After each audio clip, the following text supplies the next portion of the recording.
नमस्कार, मैं हूं आपके साथ विरल जैन और आप देख रहे हैं हिंदी टीवी। शुरू करते हैं हिमाचल प्रदेश और अन्य राज्यों से जुड़ा कुछ खास खबरों का बुलेटिन। विक्रमादित्य सिंह का पर्यटकों के लिए संदेश, बोले हिमाचल अब यात्रा के लिए सुरक्षित। हिमाचल प्रदेश के लोक निर्माण मंत्री विक्रमादित्य सिंह ने कहा कि राज्य अब सैलानियों की यात्रा के लिए सुरक्षित है। सैलानी यहां आकर प्रदेश की प्राकृतिक खूबसूरती का आनंद उठा सकते हैं।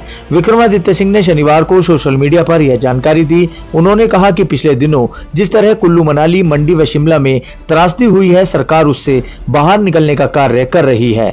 मुख्यमंत्री, पूरी कैबिनेट की टीम व सरकार बहाली का कार्य पूरे प्रदेश में मजबूती के साथ कर रही है। इस आपदा से प्रदेश में पर्यटन कारोबार बुरी तरह प्रभावित हुआ है, लेकिन अब स्थिति दिन प्रतिदिन बेहतर हो रही है। उन्होंने कहा कि हिमाचल पर्यटकों के लिए यात्रा करने के लिए सुरक्षित है।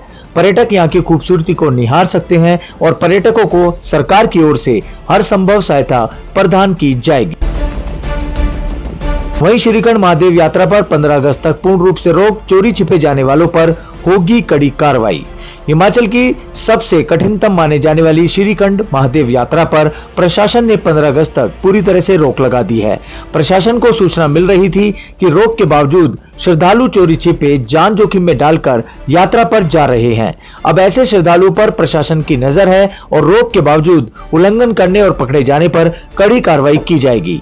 गौरतलब है कि इस वर्ष यात्रा शुरू होने के बाद 2 दिन के भीतर ही 6 लोगों की मौत हो गई। रास्ते कठिन और भारी बारिश से लगातार हो रहे खतरे को देखकर प्रशासन ने इस यात्रा पर रोक लगा दी है, लेकिन यात्री पहले और बाद में भी बिना प्रशासन की अनुमति के यात्रा पर जा रहे हैं। अब एसडीएम निर्मल की रिपोर्ट पर जिला प्रशासन ने इस पर लगी रोक को 15 अगस्त तक बढ़ाकर कर दिया है, ताकि किसी प्रकार की असुविधा न हो। प्रशासन ने इस आदेशों को सख्ती से लागू करने के निर्देश भी दिए हैं। हिमाचल के हालातों पर बरसे जयराम ठाकुर, बोले सरकार को मानसून के बारे में पता था, फिर भी व्यवस्था बैठक नहीं की। हिमाचल प्रदेश इस समय पूरे देश में सबसे ज्यादा आपदा से हाथाहाथ है। इस बीच नेता प्रतिपक्ष और पूर्व सीएम जयराम ठाकुर ने राज्य सरकार पर हमला बोला है। उन्होंने कहा कि हर साल मानसून से पहले व्यवस्था बैठक की जाती है, जो कि सरकार ने इस बार समय रहते नहीं की। सरकार तैयारियां करने में असफल रही और अब आरोप विपक्ष पर लगाए जा रहे हैं। हिमाचल प्रदेश में बरसात और बाढ़ की वजह से भारी क्षति हुई है। इसे लेकर अब बीजेपी के नेता प्रतिपक्ष जयराम ठाकुर ने कांग्रेस की राज्य सरकार पर हमला बोला है। उन्होंने कहा कि राज्य में हर साल 3 दौरे आते हैं, बरसात, गर्मी और सर्दी। बरसात में बाढ़, गर्मी में सूखा और बर्फ में सर्दी की तैयारियां की जाती हैं। भरमौर में डली के पास रावी नदी में जा गिरी गाड़ी, एक का शव बरामद, दूसरे की तलाश जारी। भरमौर में डली के पास शनिवार सुबह एक बोलेरो दुर्घटनाग्रस्त होकर रावी नदी में जा गिरी, जिसे हादसे वाले स्थान से कुछ दूरी पर बरामद कर लिया है। बताया जा रहा है कि गाड़ी में 2 सवार लोग थे, जिसमें एक का शव गाड़ी के भीतर से ही बरामद कर लिया है, जबकि दूसरे की तलाश जारी है। बारिश की वजह से तलाशी अभियान में थोड़ी दिक्कत आ रही है। बहरहाल गाड़ी को नदी से निकालने के लिए पुलिस, फायर ब्रिगेड और स्थानीय ग्रामीण जुटे हैं। वहीं तहसीलदार होली प्रकाश चंद्र समेत पुलिस चौकी के एएसआई विपिन कुमार टीम सहित मौके पर पहुंचे हैं। कुल्लू मनाली 4 लेन देखने खुद आएंगे गडकरी, अब 4 अगस्त की बजाय पहली को आएंगे केंद्रीय मंत्री। परिवहन मंत्री नितिन गडकरी कुल्लू मनाली 4 लेन की स्थिति का जायजा लेने के लिए हिमाचल आने वाले हैं। पहले वे 4 अगस्त को कुल्लू मनाली 4 लेन का जायजा लेने के लिए आने वाले थे, लेकिन अब वह 1 अगस्त को ही हिमाचल आ रहे हैं। शिमला में आयोजित पत्रकार वार्ता के दौरान नेता प्रतिपक्ष जयराम ठाकुर ने यह जानकारी दी। उन्होंने बताया कि कुल्लू मनाली 4 लेन को बाढ़ के कारण भारी क्षति पहुंची है, जबकि प्रधानमंत्री मोदी की ओर से 1 महीने बाद उसका उद्घाटन किया जाना था। नेता प्रतिपक्ष ने कहा कि आपदा की ओर से हिमाचल को हुए नुकसान की स्थिति को विपक्ष ने केंद्र के समक्ष रखा और मदद की मांग की है। विद्युत परियोजनाओं 2 के डैम से पानी फिर ओवरफ्लो, बंद गेट खोलने की कोशिश जारी। पार्वती घाटी के मलाना जल विद्युत परियोजनाओं के चरण 2 के डैम में भी पानी ओवरफ्लो होकर बह रहा है। पानी ओवरफ्लो होकर बहने से चलते अब डैम के टूटने का भी खतरा बना हुआ है।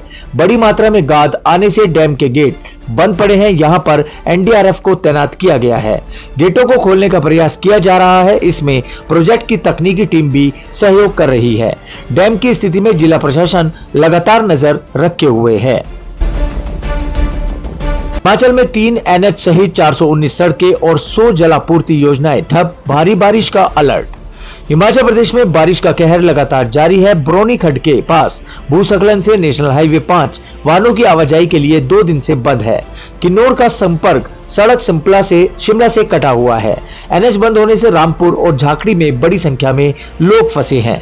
NH प्राधिकरण के लिए ब्रोनी खड्ड को बहाल करना चुनौती बना हुआ है।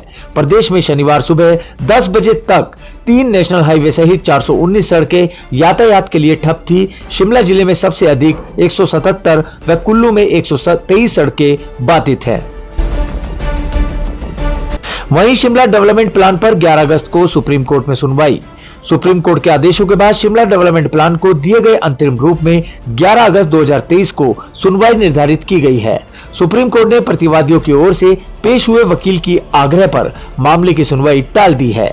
पिछली सुनवाई के दौरान अदालत ने राज्य सरकार को अंतिम प्लान को पेश करने के आदेश दिए हैं। राज्य सरकार ने अंतिम प्लान को अदालत के समक्ष पेश कर दिया है।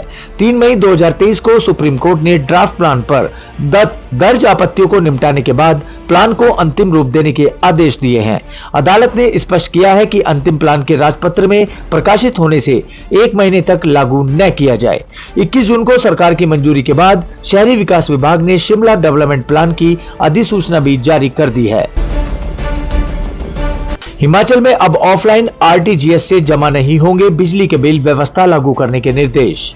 हिमाचल प्रदेश में अब ऑफलाइन RTGS के माध्यम से बिजली बिल जमा नहीं होंगे।